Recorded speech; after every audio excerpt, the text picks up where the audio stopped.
መልካች ብሎ መርቶ ሰጠ። አመለከት እኔ አመለከቱ እንዴት በምን በወረቀት በመመልከቻ ማለት ነው። አመልካች ህግ ታራሚ ሰለሞን ካፒቴል አርባ ምንጭ ማረሚያ ተቋም ብዬ እንዴት በሴት አባል እመታለሁ?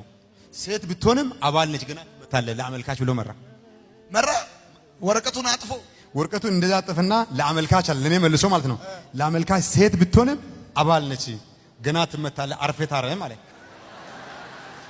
ስልክን አላስዝም ግን አንተ የምር ትወደኛለህ ትላለች። አንተ እኮ በጣም ከፍተኛ ፍርደኛ ነህ፣ መች ወጥተህ እኔን ለማግባት ነው የምታፈቅረኝ ትላለች። ይሁን በቃ ዝም ብዬ አንቺን ያፈቅርኩ ነው። እሺ እንደዛ ከሆነ ጌታን ተቀበል ትላለች። አንድ ቀን ኮንፈረንስ ይዘጋጃል ማረሚያ ቤት ውስጥ ማለት ነው። እጣ ግቢ ውስጥ ያዞርኩ ነው ቲኬቷን። ከዛም እሷን እኔን ግቢ ግባ ትላለች፣ አገልጋዩ ጋር ግባ ትላለች። ግባ ስል እሺ በየ እሷን ሞራል ለመጠበቅ ገባው። እውነተኛ ታሪክ ነው የምነግራችሁ።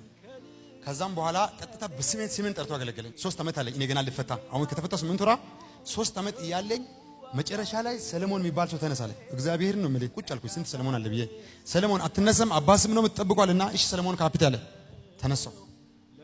ጌታ ይወዳል። እስከ ዛሬ ሳምንት ዓርብ ዕለት ነው አስታውሳለሁ። እስከ ዓርብ አንተን ጌታ ፈታለሁ ብሏል። እስከዛ ዓርብ ካልተፈታይ እኔ ነብይ አይደለሁም ማለት እንደዚህ ቃል በቃል አወራ። አይ እሱ አብዱራን 3 ዓመት አለኝ የት ነው ማን ነው ፈታኝ ብዬ ሲቀተኩ እውነተኛ ነገር ነው የምነግራችሁ። ግን ከእግዚአብሔር ከሸሻይ የሞትን ትሞታለህ ብሏልና እውነትም የዝም በስል ዓርብ ዕለት እሱ ዓርብ እንዳለ 3 ዓመት ያለ ዓርብ ዕለት ተጠራው ቢሮ ተፈታ። አንተ የገልጠይቀ ከተፈታና ከወጣ በኋላ ከተፈታው ዓርብ ዕለት እንደፈታው እሁድ ዕለት አገባው። አንድ ቀን አደረ አንድ ብር ሳይኖር ምንም ሳይኖረኝ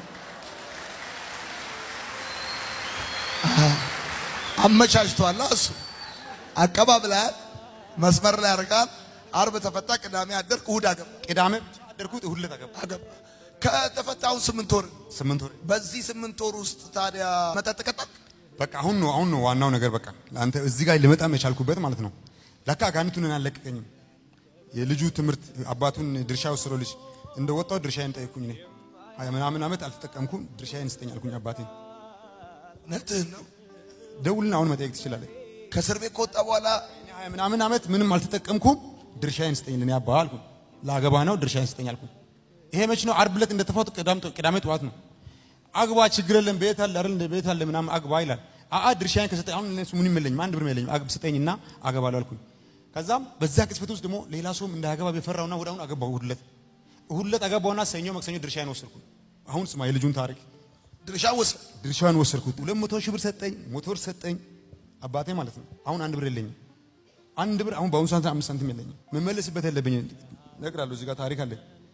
ያን ብር በአንድ ቀን 40 ሺህ ብር 40 ሺህ 38 ሺህ ብር ነው የምጠጣው። ማርሚካ የሚባል ሆቴል 40 ከ40 ምንጭ የመጣ ሰው ካለ 38 ሺህ ብር በአንድ ቀን እንደዚህ ቁጭ ብዬ ነው የምጠጣው። ጠጣ